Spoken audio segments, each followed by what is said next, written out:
Yo, greetings, I am Lies, and I use she, her. And I am Scandal, and I use they, them. And let's play a game together! Yeah, yeah, yeah! Welcome back. Here we go. Scene, and late afternoon light fades to dusk as the sun sets on the distant horizon, casting the library in long shadows. It's nearly night now. Down in the garden fountain. Oh, sorry. I was like, wait, what? Okay. Down in the garden fountain, Asra could be waiting for me. That's true.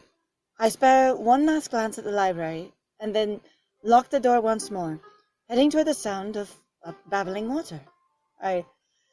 Gonna sneeze. Hatchoo. One, hatchoo, but two, okay, you can hear the fountain bubbling from in the library?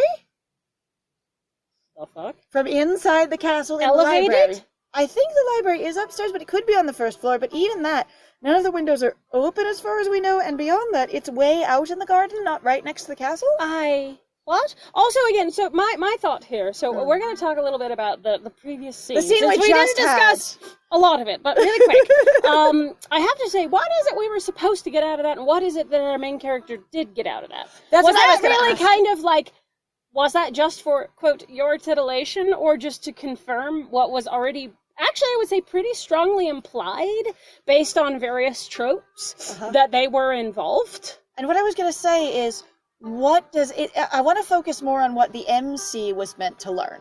Like, we know very little about them at this point. We're very early in the game. Mm-hmm. And so many of the things that I know about the MCs from the other routes may or may not be true here, but I bet the overarching story is, but that's not relevant right now because as a player I wouldn't know. Yes. I say, and so what I'm getting is, if I assume I have a mature, cognizant, sexually experienced, person here, because, I'm not assuming that they know nothing about sex, then do they get from that, oh, they were sexually and romantically involved, which is a surface read that could easily come up, or do they get more of what I got, where they had a really odd power dynamic, where Asra was clearly manipulating Julian, and Julian was basically unable to resist even at his own detriment. Yes. And also that Asra basically holds all the cards, all the power in the relationship of, Julian, I'm continually trying to contact you, continually trying to talk to you, continually trying to work together. And Asra being like, I'm not really interested in any of these things, and I'm not going to answer any of your questions, but I am going to sort of softly harass you into arousal. Yes, which we talked about comes across, at least based on both of our experiences, is basically what is termed to be, at least in our experience, the only way we know how to categorize it, is an abusive, basically, boyfriend trope.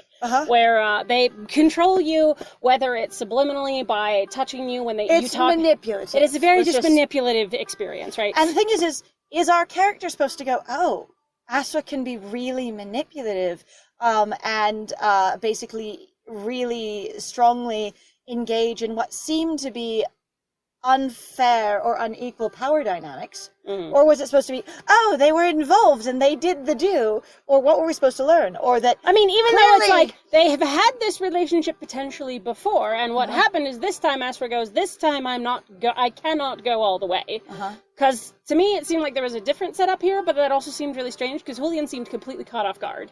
So I was like, that's why I'm saying there's something seems really wrong with that scene, because that was not it didn't really feel entirely like we've had it a pre-established sort of thing. Seems like it's like Asra either shoved basically something at Julian that they had gone, we're not going to be doing this again. Asra, I need to cope, and I don't like you, and yet you're here and easy to manipulate into this sort of thing, and I would like to cope, so you come here so I can fuck with you. Yeah, I can access coping through you. Yeah, but I'm not gonna do that this time, because I'm coping like this. See, and I don't even know. But what I'm getting is that for me, the way I've designed Kohai in my head so far, it would be like, wow, Asra can be really sort of intensely mean and strangely manipulative. And unless we know him that way normally, that sounds like a reveal. But based on the fact that what we've seen so far in the beginning, the fact that your character is so desperate, quote, to know who Asra is because Asra keeps so many secrets, again, that's why I'm going, what are we actually in function, for the story? What are we trying to learn? What are we going forward then with the knowledge that we have obtained? Which actually is why I think I will be a little annoyed at this point if they don't actually give you what you were supposed to have gotten out of that. Because otherwise then I'm like, that was just for titillation? Yeah, I was to say, I want them to tell us, like, when we speak to Asra, maybe ask about it, what that was supposed to mean. Because that could be a really big, foundational experience for learning, quote, more of who your master is. Core memory formed, as the trope goes. Yeah, I hate that sort of thing. But yeah. Anyway, so yeah, I'm very interested in that. All right, babbling water. Oh, new chapter, The Other Side. Here we go. Ooh, fantastic. Crickets buzz with anticipation in the cool night air as I approach the garden fountain. Questions fill my mind. Okay, the sun is setting, it's nearly night. But now, it is completely night. It takes a long time to walk to the fountain. But you can We hear had it, some deep thoughts. but you can hear it bubbling in the hallway leaving the library. Sounds bonkers. That sounds weird. That's, I always thought you went further into the... I didn't. Yes. But- Now, I can see maybe the part of the garden that wraps around and you go out into could be right outside one of the library windows. But you would be surprised how much trees... I would say, but once you and- leave the library into the hallway, how would you hear it from there? Yeah, you can't hear it. Yeah, anyway. No, that's not how sound works. Questions fill my mind. I feel like the more I know, the less I understand. I can only hope speaking to my master will help. Settling... Asra! I saw you doing... like, the thing is how do you even approach that conversation? What would you I had a memory where I got to eyeball you and Julian having a dealio in your room, and you're trying not to give them any information as to, like, what you thought of it, because you're like, I need you to tell me. But how would you even describe that scene to them? I was going to say, like, how would you describe broach this conversation? It would be very interesting if going... so I was doing research in the library, and one of the books just assaulted me with memories of you, and I will pretend that all of that came from just the general memory that showed up, and it was you with Julian, and I have some questions. And then you're going, well, yes, Julian and I have worked together. It was you and Julian in the shop. And you got, yeah, it's Julian and Shirley. Like, because the thing is like, okay, so sometimes it's really fucking funny to watch people write characters. Okay, so you'll have to excuse me here for a minute. I'm going to talk about my own role-playing experience. I've actually watched people who would basically preemptively react to things that you were like, your character shouldn't know that.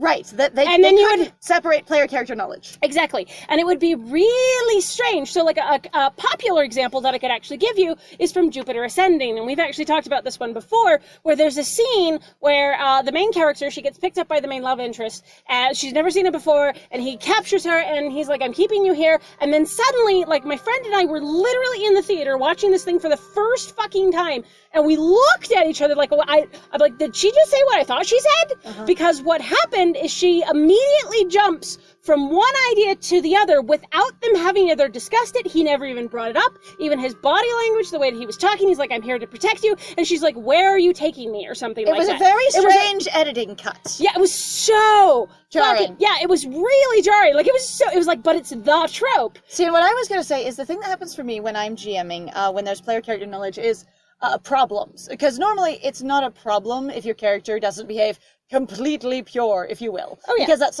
really difficult to do, and it's not a hindrance to story. No. The thing is if you know walking into this place or would be really possibly detrimental or uncomfy to your character, but your character would naturally walk there, and then you make up a weird contrived reason why they don't, because you're deliberately avoiding a thing that you as the person know is there. That's when it becomes a problem. Yes. At any rate, settling on the lip of the fountain, I gaze down into the placid water and pull the emerald necklace from my pocket. You know, the gift from Nadia. I hold it above the surface, prepared to drop it into the pool once more. Because it's a gift from Nadia, and this is what you... Okay, it's fine. I use the gift from Nadia to contact Asra. I use all things from everyone to contact Asra. Yeah, this is all about Asra now. Everything about the gift from my Nadia life is about Asra. But the water distorts before I can, and another face replaces my reflection. Master? Did you call me Kohai? I was just thinking about you. He leans back, running a hand through his wet hair, and smiles at me. Water droplets trail slowly down his lips. Why is he always so aesthetically successful? I want not only to be like him, but to have him. I love the fact that, again, like, okay, so that's actually really good character building, is that we've mentioned this before, where sometimes, like, the character lead-up is really confusing. And we're like, why did you suddenly take note of something that seems wildly, like, intimate? So I was going to say, if I had our character Nerd from Julian's route here, and they played this route, it would be very much them noticing water droplets running down his, face or lips or anything like that, or the fact that his hair is specifically wet and he's running his hands through it, wouldn't be important to them at all. Nope. But Kohai really likes the way he looks and how he comports himself. Yes. So in this case, I feel like it fits really well, but it's very interesting because we've had trouble with the other routes where things just don't fit well descriptively without assuming that your character is super into crushing on, very interested in the specifics and or sensuality of the character. And again, it's a problem that I kind of have with a lot of romance in general. Like there is a thing where I'm like, I appreciate the speed run to love or boning because people always put them together, right? Even though they can be completely separate things.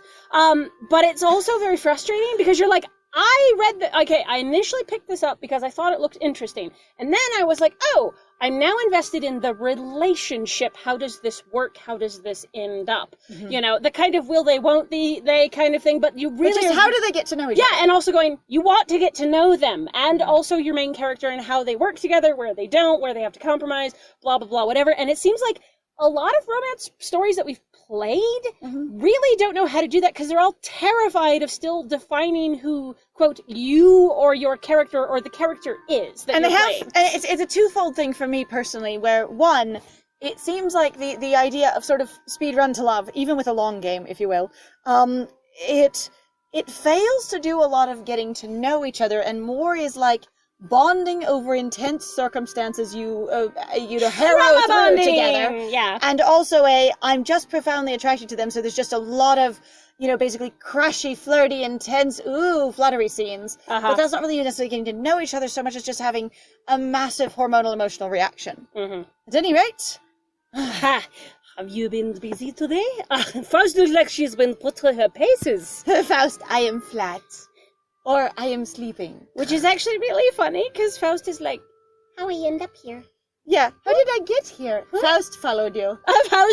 Oh, that's why Faust is tired. Because... You made fucking Faust slither all the way from the goddamn library, while you were meandering off going, how was their relationship like? And going, pick up, give arm, give leg, give clothes, fat, snake. Because a lot of boas are pretty chunky. They're chunky. They're predatory creatures, but they are more in waiting predators. So they're definitely what is it, like trap predators? No. What's What's the official term? My whole brain is completely. They don't go out and hunt. They wait for things to come across them. Yes. Which is also why they store an enormous, basically, amount of weight, as it were. Which is why I'm always disappointed by people with their constrictor, like lamia. Lamia, not naga. Naga's the inappropriate word. Right. Is that lamia? You'd be like, dude. They're not persistence hunters. They're in waiting or whatever. They sit there and they're just waiting. I can't remember what they're called. There's a specific term, but they're basically patience hunters. And anyway, I was gonna say the thing is it's like you see all these like snake OCs that have constrictor builds and going, you're all thin and ripped and muscly, going, are you starving? Are you okay? Honey, you need a food. Exactly. All right. I glanced down to where Faust has curled up on the lip of the fountain, head hidden under her body. I do like that, though, that if somebody were to make basically a terraform character with a snake body instead of, a horse body kind of thing, as you do with Lamias, if they were like, no, the snake body is thick and chunky and healthy and full of the fat needed to sit and rest, and also, while they have a lot of muscle, they also are soft and thick, because they are the type of snake that the person is combined with. Now, you can actually have overweight snakes, so it is important. It's a balance. Yeah, but what I was saying, it's important to actually learn about the what's considered to be normal healthy ranges for your particular kind of snake. So please do not take what we say as gospel, because there are some animals that you're like, wow, this thing is completely unhealthy and it's just way too fat, and there's some of them where you go, yeah, no, they're supposed to be skinnier, etc. I say the thing is if you're going to own snakes, do your research with professionals, but also if you're going to draw snakes or snake people, it can be really fun to do research and learn about the type of snake you want to render and what their normal healthy body types are often like, and if you want that to also translate into the human parts of it, because that can be super fun. Should you decide to do something like that. Yes. All right. Head hidden under her body. Yep. That reminds me. There are lots of things I still don't understand about what Faust showed me today, let alone what I saw on my own. But I also feel like Snake, it is dark and you are in a stone fountain. Are you not cold, my dear? Which, No I mean, wonder. honestly, though, would make sense because it's at night. Though it's probably, again, supposed to be that thing, Faust is not a natural creature. Faust is also like, you are here with me, so I am safe. But a lot of snakes go, oh, it is the dark. I am no longer warm, so therefore I'm going to start slowing down and I'm going to start going to sleep. And then also covering of the face is actually because snakes don't have eyelids. So they literally will block out more of their light because they too like it dark. And number 3, also a lot of them will actually actively seek out dark spaces when it's that time. Snake facts. Snake facts! Alright, showed me today. Ah, I recognize that look, Kohai. Am I in trouble? Do I have a habit of admonishing you about things? No, but I have questions, you bet you are. No, Kohai is not feisty in the you bet you are kind of way. I've gotten the impression very much from learning the bits I have about Asra from the other roots, which is how I designed Kohai a little bit, that Asra is put off pretty quickly with directness, even though he enjoys playfulness, that he will shut down rather quickly. And part of his cagey behavior, when you get too direct and immediate, much like JULIAN was doing, is not something Kohai really does. Yeah. And while Kohai definitely is able to be assertive, it's not a sense of going like, no, I'm just going to challenge you or be playfully direct and aggressive. It's a little bit more what I would term as probably placating in that way. A little bit. Sort of like, don't scare. Yes, it's a soft approach. Yes. No, but I have questions. You're not in trouble, but I do have some questions. What did you want to ask me? So many things. He looks at me curiously, waiting for my first question, but I am not sure where to start. There's the tree, there's what I saw in the library, which is 4 separate things at this point. 2 book selections, and then a 3rd book, and then pressing for 1 more thing. So it's a lot. kind of a lot to actually... There's a whole handful. Cover. It's most of my entire hand. Let me just make a list real quick. Okay. And the strange ache in my chest that knows no reason. Oh, it's good to know we actually have an ache in our chest. We don't know that we have a crush on him, really? Or that we're sad about things about him, or that we feel jealous or uncomfortable or not valued? I'm actually interested. Okay, so based on the other routes, what this is supposed to be is going, this is my past, quote, life coming back to haunt me. I have this strange ache is supposed to be further than that. It's missing something. Yes, exactly. Okay. But it's also in reference to Asra, and I'm also like, but why wouldn't you also look at this like, but I have a crush on you, and like, because the thing is, a lot of people tend to rationalize, like we're doing now, interestingly enough, rationalizing basically their own discomfort. They try to basically ease it for themselves. So they go, the easiest answer in this case, I have a strange ache in my chest. God, I know what crushes are, so I'd probably just go, it's got to be my crush. So, and the thing is I was going to say... Especially based on how little this character seems to interact with themselves still. One of the things that I've noticed about myself in my life and trying to self-examine and continue to grow, is that I will often relate emotional experiences to an immediate circumstance, even though they aren't necessarily. Yes. And so it's like, well, why are you upset? Well, clearly this thing is going on. And it's like, actually, it's not this thing that's upsetting me. It's basically, this thing is just one more slight discomfort that has set off the bigger thing that's going on over there in my life. Yes. And it takes a little more awareness for me to connect to that, but I'm getting a lot better at it. Yes. And it's been really helpful, in fact. It's actually a whole process to learn your own emotional language. And lots of people, at least that I've run into in the United States, myself included, you're not really taught how to be emotionally vulnerable or how to really quickly identify necessarily your own feelings. Now, that's not true for everyone, but at least it was for me and for a lot of people that I knew. I definitely wasn't raised in a way to analyze your feelings, analyze yourself, try to continue, growing. I was raised, and I'm going to get religious for half a second because that's how I was raised. I was raised in a very Christian ideal of all of your growth comes through God. Yeah. So any personal growth that you have, any maturity you develop, any discoveries or revelations are through and from God. They aren't because of work you did learning to understand yourself. It's very, I would say to me, honestly, I always thought that particular mentality, even when I was a kid. So I had some of it being raised Christian Mormon. So, but like a lot of it to me, I kind of always wondered where it feels very disempowering. It's like you have no control of your life. Well, God's just going to randomly slam stuff in your direction, and you're just going to have to deal, going, oh, well, now it's time for this. It's sort of the difference between being hardworking and being smart. Yes. Smart is characterized as something you have or you don't. Hardworking is something you can control and do yourself. Yes. I would say, if you can learn by working on yourself how to be more what you want to be. I say better in a sense of your own measurements, then it's something under your control. But if God just gifts it to you when you're basically supplicative in the proper way or receptive in the proper way, right, it's very out of your control, especially since you can't, in my experience and in my religious history, commune with God directly and get any kind of comprehensible feedback. It just, I did good or I didn't. Which I think is actually really interesting and might actually feed into the perception sometimes that I had, or that I saw also as well, of people going, you just can't learn. You just won't learn. Is because it really is that thing going, if you don't get it, you'll never get it. It's the because it really is that quick smart. You're either smart or you aren't. It's not about work or process. It's about, well, you have it or you don't. Or it's about how you were taught or what kind of environment you're in. You're just going, well, no, you're just an asshole. That's all you are. You literally cannot change. This is what you are. It's a character trait on your character sheet. It's never going away. Which is really Which I do not agree with at all, and is something that has been continually frustrating to me in my life in professional and private circles of people going, you just, or other people just are what they are. Yeah. Period. All right.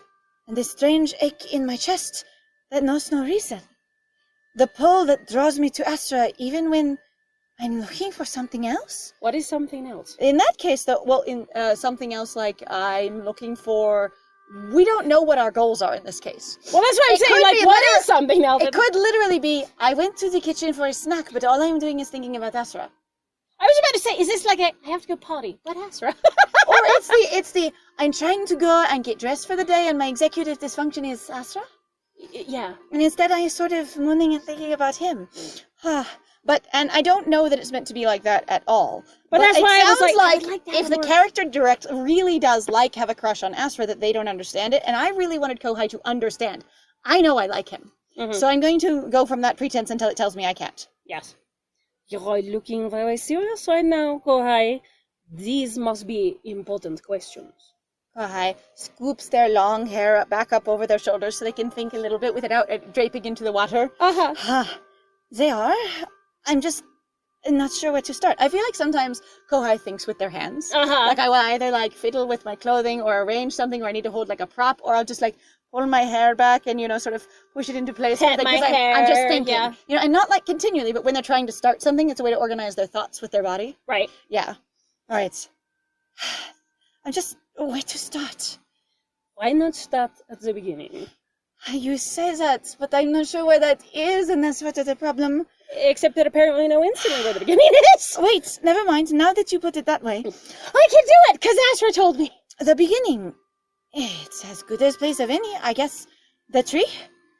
Yes! Yeah! Ha! There's a tree. Is the tree right by this fountain? Tries to gently turn the fountain screen to see the tree. As you do when you're video chatting somebody, you're here, look at this part of the room. Yep. The big willow that you can see even from the library. Oh, I remember this tree. I used to nap under it for hours, dreaming. Yes, that is part of it, He frowns and shakes his head, then leans forward to gaze at me once more. I am slightly nervous by the intensity of his attention, but not in a bad way. I'm really in a kind of a good way. Why do you ask?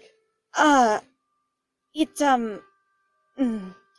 has my name carved into it at about the height you would be if you were taking one of those now described long naps.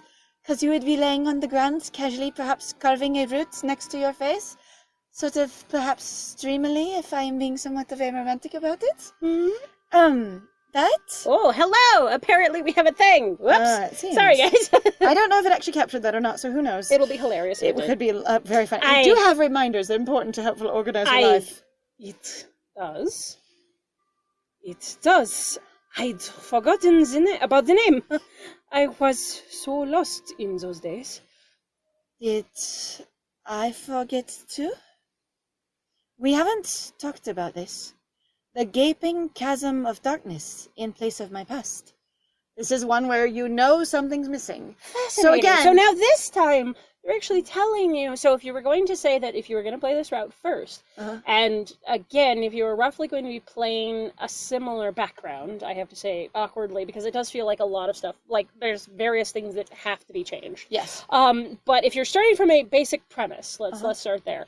This little character sheet says that you have actually a gaping chasm of darkness in place of your past. It is an actual thing. Yep. Which is interesting because that's the thing that's also pissed us off largely in the other routes, is because they kept pushing this, well, there's this thing, and we're like, what the fuck are you even talking about? This actually sets it up a little bit better in my mind, because it's I try to remember and I can't. I try to remember and my head hurts. I feel a void, a space, but this is specifically like, you're very early, you've learned very little about yourself, you've learned that your character cares very much about Asra and is very interested in learning more about or connecting more with him and his story, and that part of the description of themselves is, we haven't talked about this thing that is a piece of me, my past doesn't exist, instead of it is a gaping chasm in my mind. Which is also interesting, because if I'd actually had this basically language, this descriptor, it would have probably influenced how we viewed nerd. Yes. How we also viewed Corazon, because it's really fucking important. It does not, though, come across at all the same in even 2 other routes. And not to either of us. Language can be really important that way. Even a couple of word changes can change the feel and presentation of something a lot. And that's actually, I have to admit, I'm kind of frustrated right now, of going, you really stuck it in one route, and then you went, it'll be enough. It's good. In place of my past. Now, again, I don't think that invalidates, basically, what we experienced, because the thing is whatever you start with is whatever you start with. Yes. So, but it does sound, again, like it really supports that they were counting on you playing this first. Which is hilarious. And I'm again going, it would be a really simple thing to format this game where you must play Asra first, and the other portraits are sort of grayed out. Yeah. Or shadowed. And then as soon as you play that one route, then all of them unlock. Or, the easiest thing to do, if you still want to preserve what you've done, is add a screen. A screen that goes, hello, welcome to the Arcana, the team here, we recommend you play this route first. Yep. Enjoy! Yep. Then let you do whatever the hell you want. Because that is also an option. Because then you don't have to change a lot of programming stuff. But for me, I'm just like, why would you do this if there really is all this It's okay. It's a decision I would not have made in regards to writing a story. I was gonna say, but the thing is if you have written one route to be your primary expositional route and your foundation of the other ones, whether you meant to or not, once learning that is much the case as I'm understanding it now, it can be very valuable to just include that in your game. And I do actually wonder, maybe hey, anybody from Nix Hydra who's listening, based on the fact that what's happened between us, I would actually recommend, if you can make some sort of change like that might actually help a lot. It could be valuable. At least in regards. Now, the thing is we're obviously very different players. We have a very different style. We've actually discussed how we come into these stories with a very different perspective based on what the target audience seems to be. Yes. Despite the fact that my friend is in fact a woman, and I am a non-binary baby. So like it's interesting, but that would be kind of like my critique to give feedback is actually going, you should do something else, because most of your information, even from just playing the little bit that we have, seems to be is strictly in this route, which is really weird to get that vibe when we've barely played any of it. Like I said, foundational information seems to be here a lot. Yes. Right, my past. For as long as I can remember, which is not that long, which isn't very far back, I've known there was something missing. I could feel it. It was more of an object in my head that was a blank space.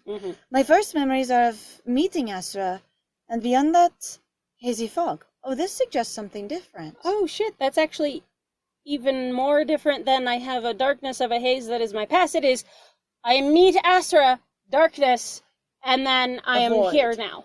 Well, that's what I said. Asra, darkness, and now I'm here. No, that's in the wrong order. It's, if you're going chronologically, first things, darkness, second, meeting Asra, and now we have come to here. My first memories are of meeting Asra, beyond that hazy fog. Beyond that, there's a hazy fog. You could say beyond forwards or backwards. Yeah, I know, but in this case we've said our past, and then it builds on that, beyond that, behind, because we were speaking about our past. Oh, okay. See, I get the bit. So the thing is if for this case, this line requires, in my mind, context of the previous line, which is really, I'm talking about my past and what my past is. See, I thought that this was more of a clarifying line. Okay. So that I don't know. I don't think it's as clear cut as you want it to be. Okay. Like, I can get it, but I'm also like, but I think my read is valid too. I would say it does also go actually I have gaps in both directions. That would be interesting. And for me, I'm not getting that, but I don't think it's not impossible. Yes. And I definitely can see how you read that. But also, though, based on the other routes, that's actually why that really fucking confused me, is because as far as I can tell, we literally have no memory at all. So that's why I'm like, wait, what? So in this case, if we remember meeting Asra, it sounds like we were a fully developed person with all of our context in order of, I know language, I know what meeting is, I can have an introduction, that kind of thing. I just don't remember anything else. Like an amnesiac who doesn't remember learning language, but knows language and what words mean nonetheless. Mm-hmm. All right, hazy fog. Hazy fog. Every time I try to remember, sharp headaches overtake me, and I hate headaches. Not a big fan of pain. Asra has taught me how to calm myself. But he's also always told me not to try and remember. I mean, which is reasonable, actually. Why? If I told you, and it hurt you... Oh! You just fucking come out and say it. Holy shit, because we've complained about this, of going like, why doesn't anybody just say the reason you can't know is because it hurts you? Right? What the hell? This has been like... This is so direct. What? Fucking... What if I can't fix it this time? What if something goes wrong? Sounds like he's talking about more than we've just admitted to or just exposited to ourselves. What the fuck? I don't know if I can answer these questions on my own. What a conundrum. Only one question of why don't I remember the name thing? That's really all I've asked so far.